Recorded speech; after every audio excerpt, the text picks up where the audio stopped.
Okay, everyone's got a seat. Can I get your attention if you're here for the first time? Very welcome. As you can see, we've got, I love the optimism of people who put out 7 tables. We had believe it or not, we had the leader of the Scottish National Party started coming to our church, and he became a Christian, and he and his wife, and they came in one day and they said, "Hey Dave, you're making a big mistake."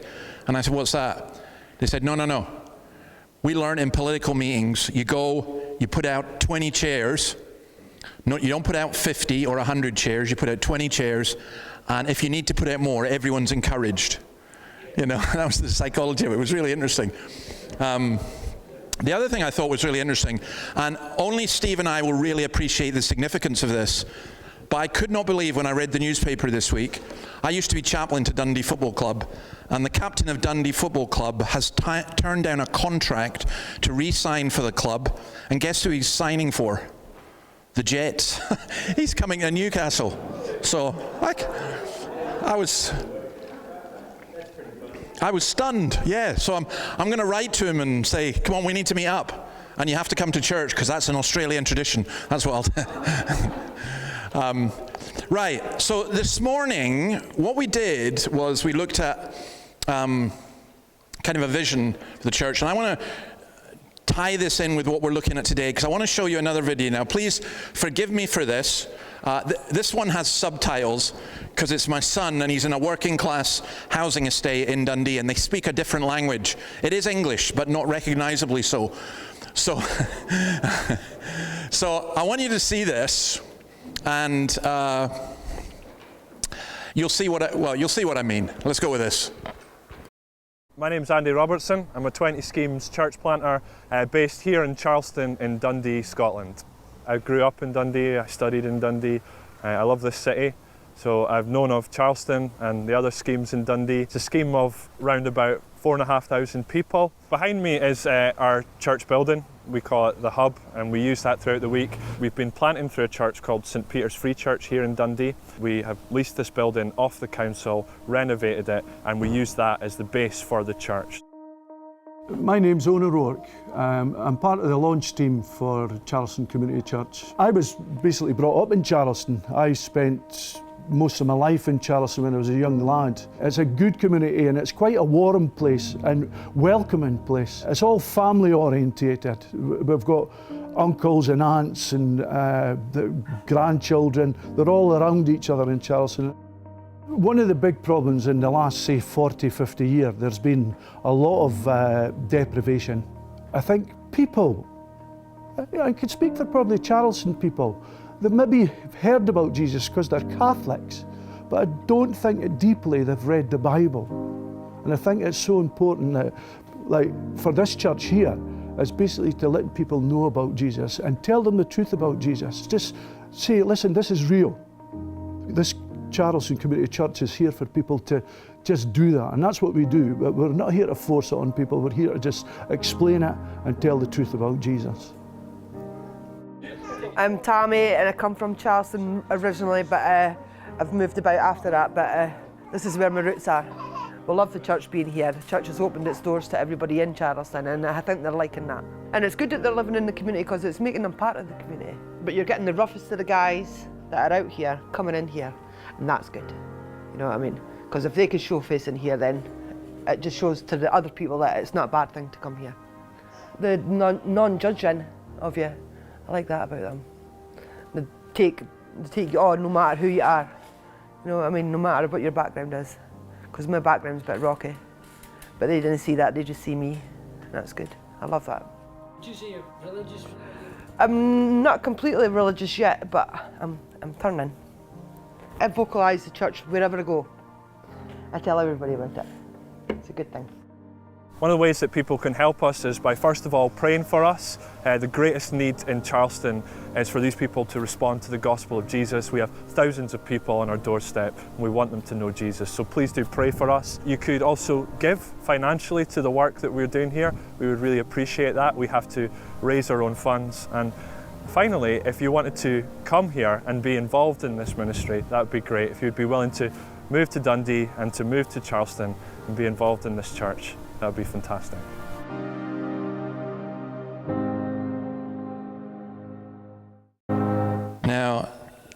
the housing, I think you would call it a housing project here. The housing project that Andrew is doing, the church plant in, it's one of the roughest in Scotland. It's one of the 20 most deprived in Scotland, and believe you me, that's deprivation. You know, you're talking a lot of drug addiction, a lot of mental health issues, which is probably the main thing, and an incredible amount of violence. And, you know, you can imagine as a parent and a grandparent, when your son and his wife and his 3 kids move into that, I think, well, okay, you know, but they did. They said, we're not going to do ministry in the church, in the housing scheme without going living there. And that's what they asked people to do. Now, why did I show you that? Oh, by the way, the other lady there, I'll tell you one day about Owen. He's a remarkable character. He's just, how God has worked in his life is extraordinary, because he came to church not knowing anything. And he came because he was a social worker. And look, our church had lots of problems as well. One of my elders' daughters was a drug addict, and he was her social worker. And he came because he was so impressed by the way they handled it. And he was converted, which was just great. But Owen's a character. But Tammy, see, when she says, my background's a wee bit rocky, she was just out of the jail. So it was a wee bit rocky. But I love the fact, when we went to the church and visited, Tammy tried to invite us to come and to hear our own son. And there's one other story I want to tell you about that so deeply moved me, and is tied in with a vision that we have for the gospel. Myself and Annabelle, the last time we were in Scotland, we were sitting there, and in walks, the man sitting beside us. He obviously thought that we'd be a bit worried, and he says, don't worry about it. He says, Andy just gives us a talk and we sing a couple of songs. It's not heavy, honestly. And I said, oh, thank you very much. I said, how do you like it here? He said, oh, Andy's great. And I didn't tell him I was Andy's dad. And I said, well, why is he great? And he said, because he cares for us. I said, how do you know that? He said, well, this week there was a guy who died. Let's just call him Tam. Tam died, and we were they have a wee recovery support group, and we were mucking around as we always do. You know, we're just talking and joking with one another. And Andy came in and he was crying, and he said, what are you doing? Why are you joking? Tam's dead.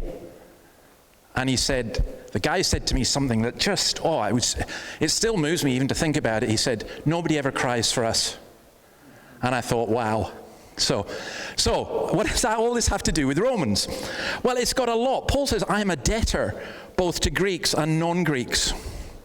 So we're going to look at this, and we're going to think of it in terms of debt and power and righteousness. Now, debt. So Paul says he's eager to go to Rome. And what he's not talking about is so that he can parade up and down on the streets and have great rhetorical skills. You know, the posters go up, come and hear the great Apostle Paul. Revival crusade with Apostle Paul. That's not what he's talking about. I've got a description of Paul. Now, we don't know this is true, but this is the tradition about him. This gives me great encouragement, by the way, as a preacher. According to tradition, Paul was an ugly little guy with beetle brows, bandy legs, a bald pate, a hook nose, bad eyesight, and no great rhetorical gifts. So I kind of love that. God used somebody like that. We don't all have to be mega good looking. And he said, I am bound, eager, and not ashamed. Now, there's no reluctance here. This is not a grudging duty. He says, when I preach the gospel in 1 Corinthians 9:16, I cannot boast, since I am compelled to preach. Woe to me if I do not preach. Now, how did Paul have a debt? What's the debt? Because I want to argue that we have a debt to the people in this area and the people of this whole region. And he talks about the Greeks and the non-Greeks, and he talks about the barbarians. And I love, some of you have told you this before, but I love how they came to the definition of a barbarian. What's a barbarian? You know, it's like, well, here's the civilized people, I don't know, from Meriwether or something. You know, here's the religious people, and here's the barbarians. And they were called barbarians because of the way they spoke, because they had a guttural speech. It's like, I use, because of my accent, I have a lot of glottal stops. You know, I can't say butter, I have to say butter, you know, and things like that. And that was like them. So to the Romans, the barbarians, it was like they were saying ba, ba, ba, ba, ba. So they called them barbarians. And that's how and it came to mean uneducated and ignorant. Now there's an important lesson there. The gospel is for everybody. It's not just for the middle class. It's for absolutely everybody. I had a meeting this week with a couple of teenagers, and I spent some time just sitting talking with them. I was meant to teach them sports, but they weren't interested in sports. So we just wandered around and had a chat. And I felt so sorry for them, because their background, what was happening in their home life, constantly being expelled from school, and all the values and stuff that they were being taught, I thought, you so need to hear the gospel, the good news, and it's for you as well as anyone else. Now, when you have a debt, there's two ways to get in debt. One is to borrow money for yourself. One is to have someone give you money for someone else, and you owe that someone else, right? So if somebody gave me, let's say, $1,000 and said, look, can you give that to, I don't know, who can I suggest? Oh, Jacques looks like he needs it. Can you give it to Jacques? And I put $1,000 in my pocket. I have a debt to Jacques. I have to give him that. That's the point. And that's how Paul is using this. It's very easy I'm not very good at money and things like that. So when I go out with one of you for whatever and we have a meal, and I'll say it's my turn to pay, or it's your turn. I haven't a clue whose turn it is to pay. So you could probably get loads of meals out of me just saying, yeah, it is your turn. But quite often I would just forget that, well, it was my turn. And what Paul is saying here is, I've got a debt. And I want to say to those of you who are Christians, we have a real debt to the people around us. Now, it's not to nag them, and it's not to try and convert them, because we can't do that.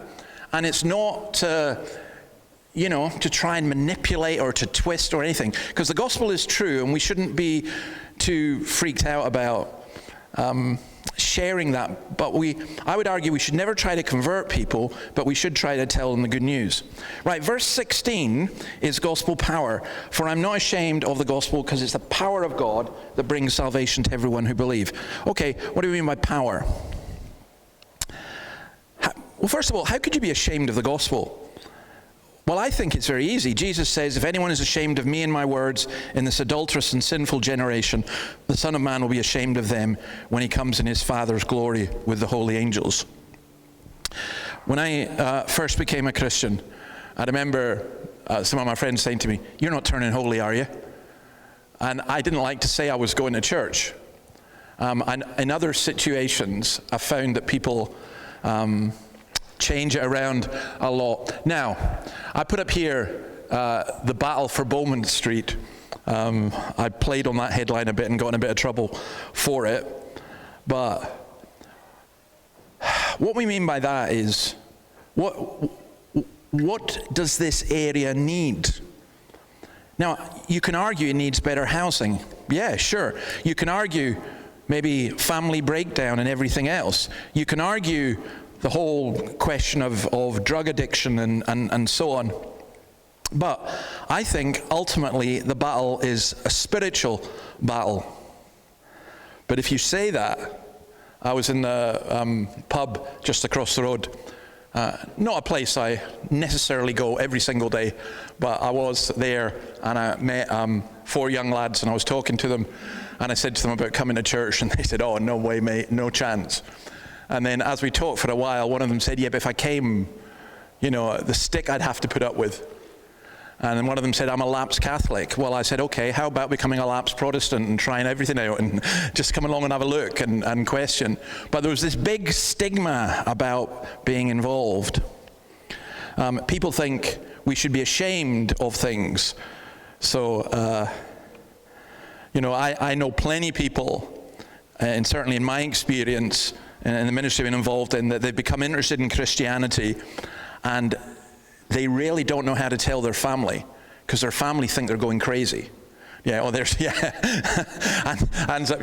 do. They think, I know one guy, he was a very wealthy farmer, and he became a Christian, and you know what his family tried to do? They tried to have him sectioned and locked away in a mental institution, because they were scared of losing all the money.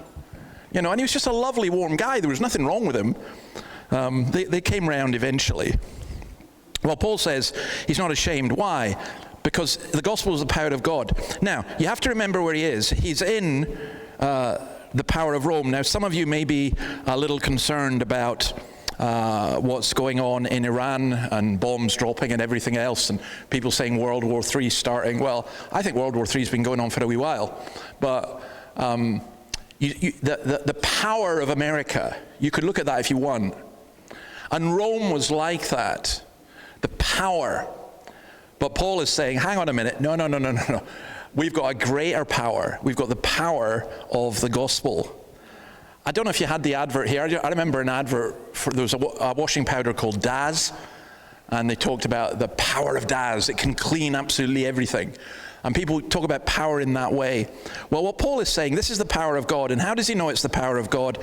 Because it worked in his life. Once you work out that if God saved you, he can save anyone, you've cracked evangelism. Can I say that to Christians? Don't ever say, oh, well, I can't share, or I can't because, who's going to believe this? Well, look, how do you think you became a Christian? Do you think it was because of your own ability and understanding? No, it's because God worked in your life. And if God worked in your life, he can work in anyone's life. That's the way I would look at it anyway. And also, it's the power of God. It's not advice to people. It's not a pep talk. When the gospel enters someone's life, it's as though the fire and light of God have entered them. And it's a rescue. And it's for everybody, to the Jew first, but it's for everybody. Okay, let me just say something before we discuss about do this in a couple of minutes. In the gospel, the righteousness of God. Gospel righteousness. What is that? Righteousness is the idea of being right with God. It's the idea of having all your sins forgiven. People think there are different ways to get that righteousness. So they would say, for example, you've done some bad stuff, you do some good stuff, it cancels each other out. Or if you went to confession every Saturday night, that's good enough. Or if you go to church, or if you do this or do that. But no. The story of Martin Luther on this is amazing. He was an Augustinian monk. The righteous will live by faith is the text that he understood from here, from Romans 1:17. And when he got there, you see, Luther was determined to be saved. He was determined to be right by God, and he struggled so hard, and he couldn't get it. And I mean, he studied, and he was reading the Bible, and he was doing everything, and he became a monk. And he beat himself. He fasted. He did so many things. And then one day, this just hit him. No. The righteous will live by faith. I can't save myself. It is only God who can. And when he understood these words, you say, well, what's all this got to do with, say, bombs in Iran or the social needs of around here?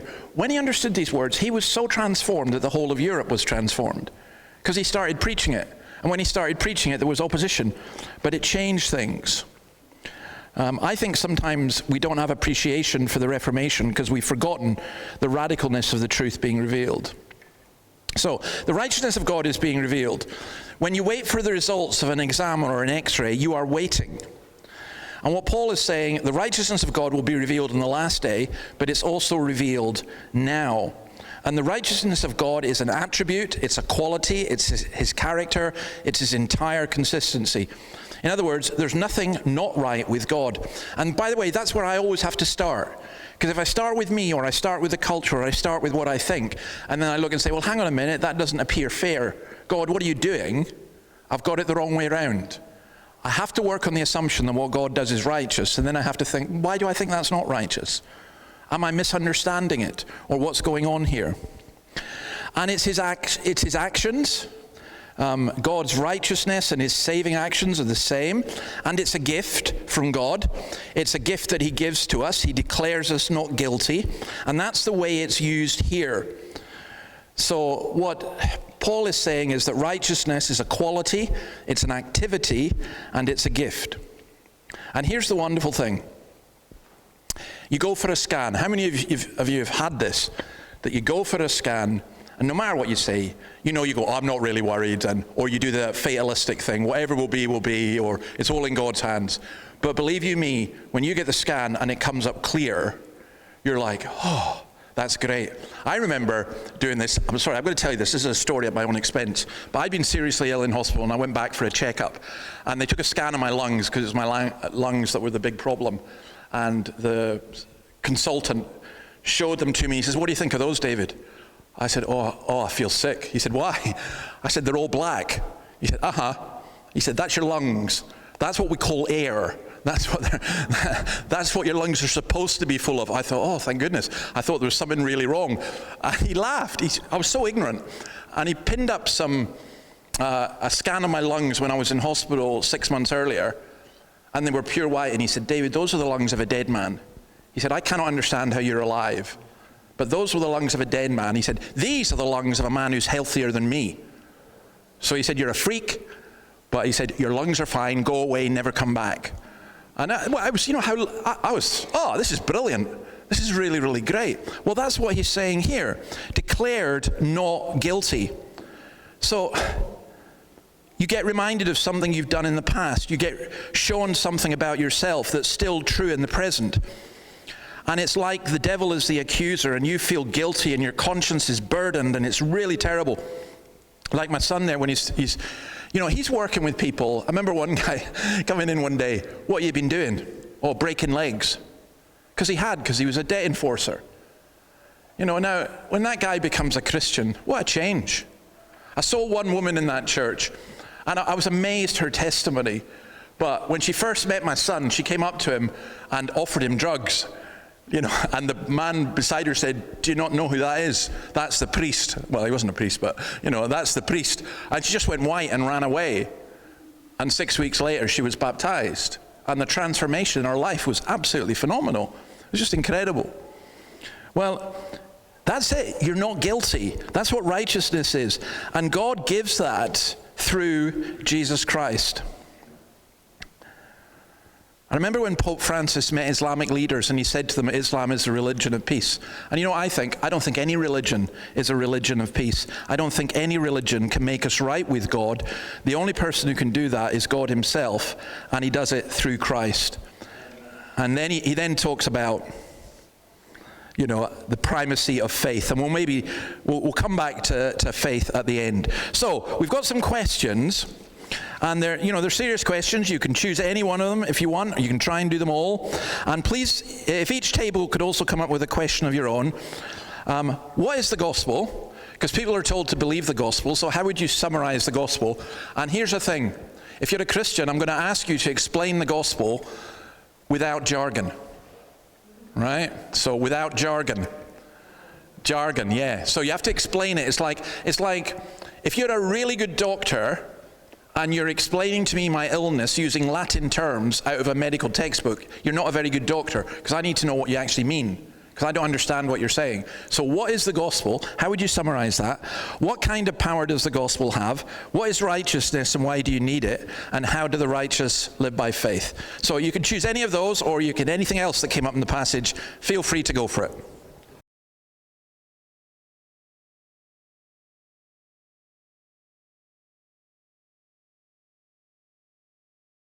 Okay, we're going to start with this table over here. So I hope you've got a question, and if not, make up one fairly quickly. Let's go for it. Come on, you got 5 seconds. Don't have anything formulated. Right. Okay, let's have the question. Right, can the rest of you, can I ask you to be quiet? I'm going to ask Bev then. I think one of the things that we talked about was some of the stuff in the Old Testament's pretty rugged, and how's that in line with the gospel of peace? With the good news. Yeah, so some of the stuff in the Old Testament's pretty rugged. How's that in line with the good news? I would say some of the stuff in the New Testament is pretty rugged as well, particularly some of Jesus' warnings. But I would also say this, life is pretty rugged. There's a lot of stuff, and there's a principle that God has, if you like, of accommodation, in that, he has to deal with things as they are. So I would say the fact that it's rugged is actually more of a reason to believe it than if it was Disneyland fantasy. You know, and also in the Old Testament, what you do not get, as in the New, you do not get, here are the good guys, here are the bad guys, because some of the people who are heroes in the Bible also do some pretty horrible things. And that's reality. You know, so I would say it's real. I wouldn't use the word rugged. I would say it's real, and I would say that there are difficult parts in the Old Testament which, you know, I read something this week, and I struggled with it, to be honest. If I had to explain it to you, I'm not sure I could. But as I find as I go on as a Christian, that those parts are becoming less and less. I'm understanding more. So I think the fact that the Bible is rugged is actually quite attractive. You know, I'll mention my son. My mother, who listens to him, complained to me one time. My mother's a very good critic of sermons, believe you me. Hi, Mum. She complained, oh, I don't like that Judges stuff, all the violence and everything. The thing was, in the context of where Andy was working, the folks loved it. It described a world in which they lived and what God's answer was to it, and I think that's the reality today. Let's go to this table.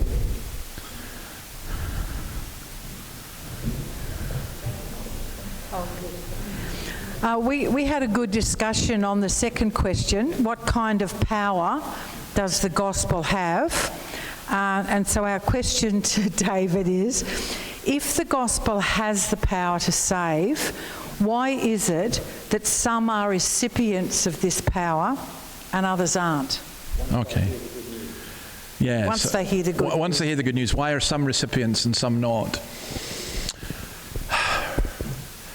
Because if the gospel was the kind of power that overwhelmed people so that you had no choice in it, it would kind of be self-defeating.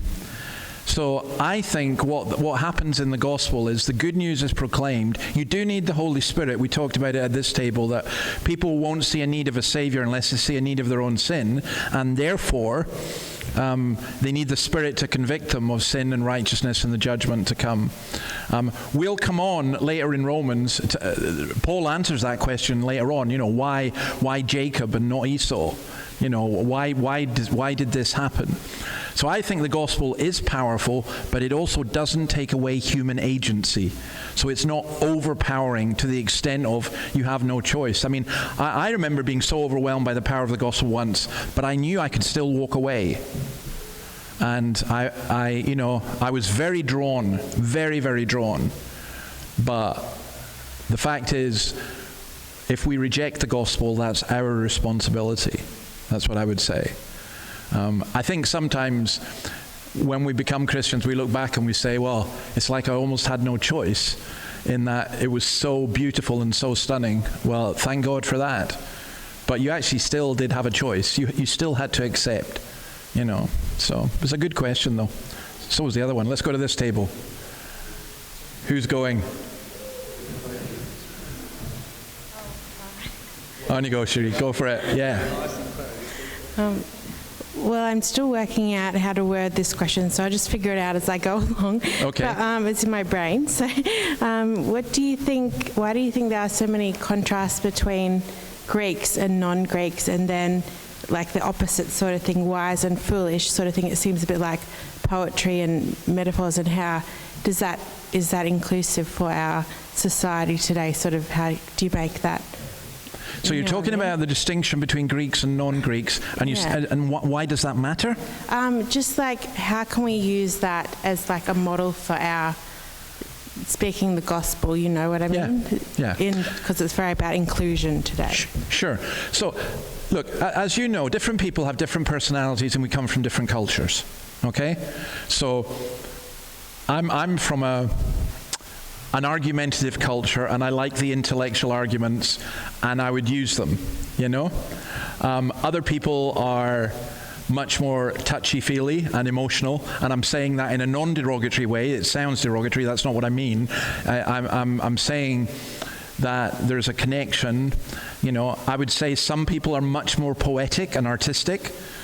You know, I remember a lady coming to our church, and I said, why do you come? And most people said they came because of the preaching. And I said, was it because of the preaching? And she said, no, I come because of the artwork. So, because we had some artwork that we hung around, you know. And someone else came and said, well, I like the people. I like being with the people. And I just think that we need to recognize that every single human being is different. Just as we all have this unique DNA, I think we all have this unique set of circumstances and things, which is why I could never present the gospel as a formula to people, because different people will hear it differently. So you've got to get to know people and try and understand them. So if you put it culturally, the Greeks were kind of into philosophy and the gods and everything. The Romans were into power. The Jews were into wisdom. And you would use different things, different ways of approaching people. Like, for example, if I wanted to explain the gospel to somebody who was a Catholic but not a Christian, I mean, there are Catholics who are Christians, I'm not saying that, but who just culturally Catholic, I might go to, like I'm going through the Gospel of John just now, I might go to John chapter 2 and say, well, would you ever pray to Mary? And they would say yes. I said, well, what do you think Mary says about Jesus? And then Mary says about Jesus, go and do whatever he says. Okay, now we need to find out what Jesus says. So you've got the authority of Mary. Now, if you're a Protestant, you're looking and saying, what are you appealing to Mary for? Because I'm talking to a Catholic who already accepts that, And so you use different ways of connecting with people. But it's not just Greek and non-Greek. It's 1,001 things, Better give you the mic so people can hear what you're saying. Sorry. Yeah. Interesting how you said to describe the gospel without jargon, because I think it's really important to know the culture and know the gospel and translate in a way that is meaningful, and also doesn't bend from the Bible and truth. So, listen, the question, to be honest, was a trick question, as this table spotted, really, because it's not the problem using jargon. It is the problem if you don't explain it. And also, here's another thing I think. I've heard lots of Christians use jargon and they've not been able to explain what they've been saying. They've just heard it being said and they just repeat it, which is no use. You have to think about it for yourself and you have to be able to put it in your own words. And even if your words are simple. I heard of an African American in the US, obviously, and I think it was Dietrich Bonhoeffer, the great theologian. He said, that's the best description of the gospel I've ever heard.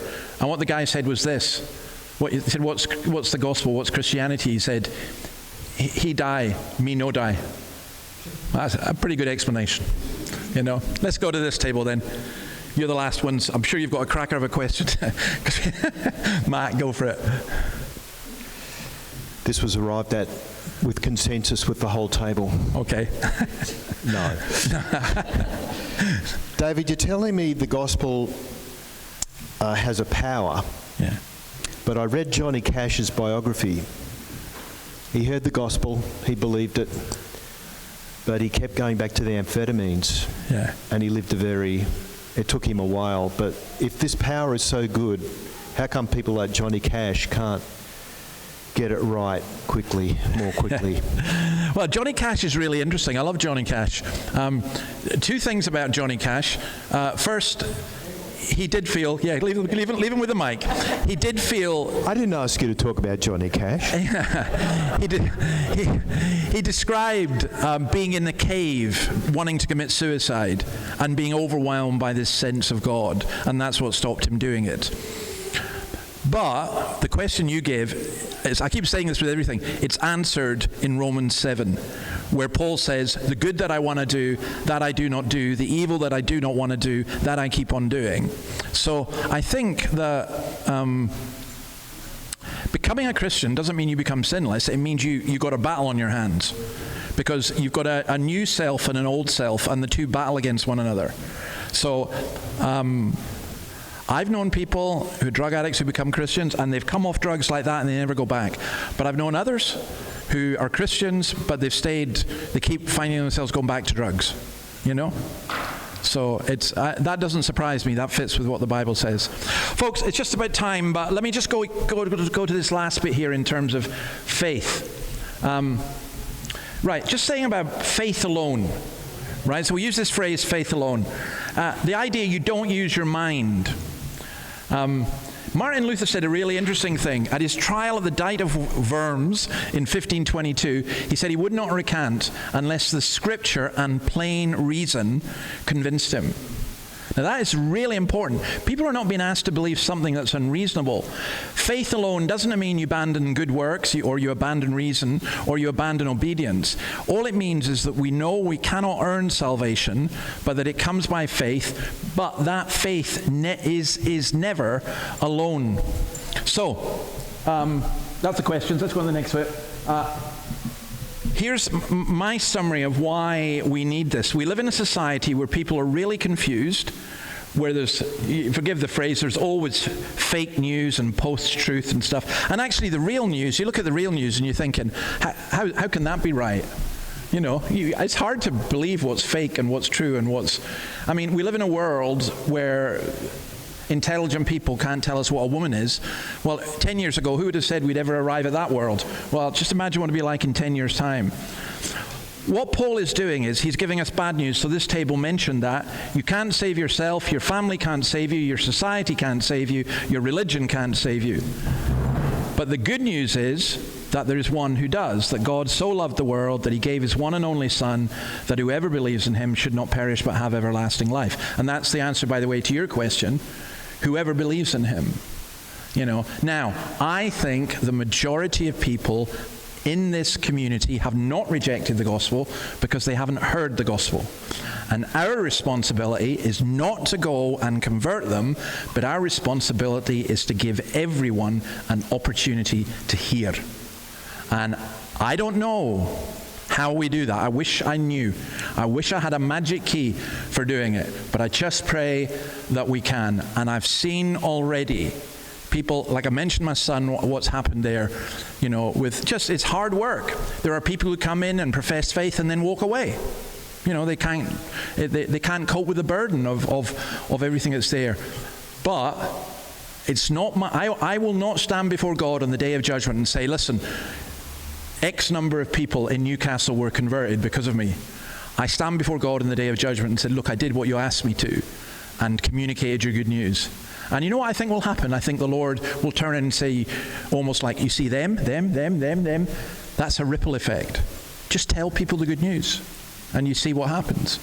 And you have to work out. People have to work out for themselves. I believe in the power of the gospel, so I think if I've communicated the gospel, it will eventually work. I remember a guy coming in once to our church. He said, I don't want to come in there. And he was in a cold sweat. And I said, why? He's a real tough guy. And he said, what if I get converted? I said, oh, hallelujah, that would be just absolutely wonderful. And he says, no, that's freaking me out. I said, it's okay, I can't convert you. And he said, oh, that's a relief. I said, yeah, but God can. And he's here. So that was an interesting reaction from him. So folks, look, God bless you. Now, just to give you a heads up and a trigger warning, that when we go into the next section, verse 18 onwards, we are going to discuss loads of stuff that's to do with our culture, including sex and sexuality, which is very controversial, including creation, including false worship, people degrading their bodies, including lots of different kinds of wickedness. To give you a kind of heads up, I think that Romans 1:18 to 32 is Paul's description of society in Rome, and I don't think I could put a better description for society in Australia today. So we will look at it. It is quite controversial, so you have to be prepared to be open-minded and discuss these things. We never use the word of God to batter people, but this is actually a very deep passage. It's not about just one issue, but I think it does give us the answer to some of the big questions and accusations, to be honest, that are made. Now, we're not going to do Romans 1:18 to 32 next week. Well, I think we'll probably end up doing the first maybe 5 or 6 verses. We'll maybe do up to verse 23, and we'll see how we go with that. So, thank you for being here. Nice to see you. And also, I know this is not the good news of the gospel, but it comes close. We should have heating in here in a couple of weeks.